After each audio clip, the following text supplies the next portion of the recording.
Dr. Fauci, if haven't heard of him, then that's a bit odd because he's been all over the news. And if you recall early in 2020, when coronavirus became a thing in the Western world, and in March of 2020, well, Dr. Fauci was all over the news in terms of explaining what this is and what to do about it and what it means. And during a time of uncertainty, well, Dr. Fauci was the go-to person. And now he's saying he plans to step down in December, so at the end of this year, after half a century in government.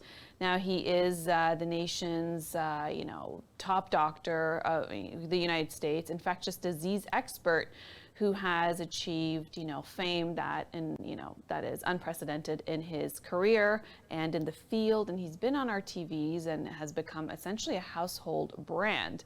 And even though at the age of 81, he's saying he's leaving government, but he's also going to stay in the private sector. He's going to stay working, but in the private sector. When it comes to his career, well, he's led a National Institute of Allergy and Infectious Disease since 1984. So before some people are born. He's been around doing that, and he's joined, many different organizations, such as the National Institute of Health in 1968 as a 27-year-old doctor. And when he'd finished his medical residency, so he served for a very long time. And now President Biden, he is also President Biden's chief medical advisor since Biden took office. Now, during this time of Fauci's career, as director of Infectious Disease Institute, he was an advisor to 7 presidents, has put in the front lines for, everything that when it comes to AIDS, when it came to the 2001 anthrax scare, if you recall that, the Ebola virus, the Zika virus, and the coronavirus pandemic. And nearly 4 decades, Dr. Fauci has led the agency.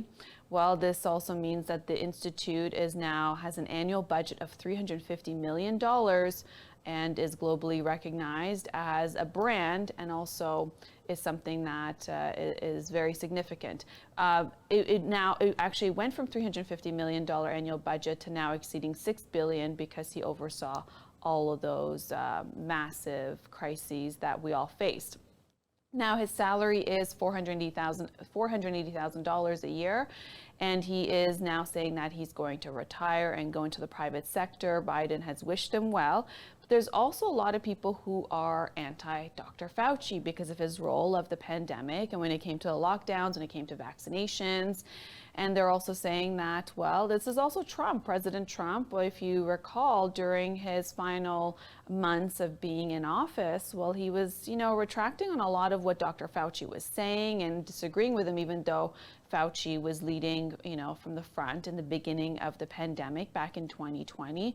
So Fauci has come under a lot of fire about potentially misinformation or maybe, what the other side is calling. So of course they're saying that as investigations will continue in the future about the pandemic and the rollout and the decisions that were made, they're saying that if that happens, Fauci is going to be called, even if he's in the private sector. So there's a lot of potentially allegations going around saying that maybe he is leaving the government because of some of those backlash. So that's to be seen. And of course, we'll cover that here on Y Media.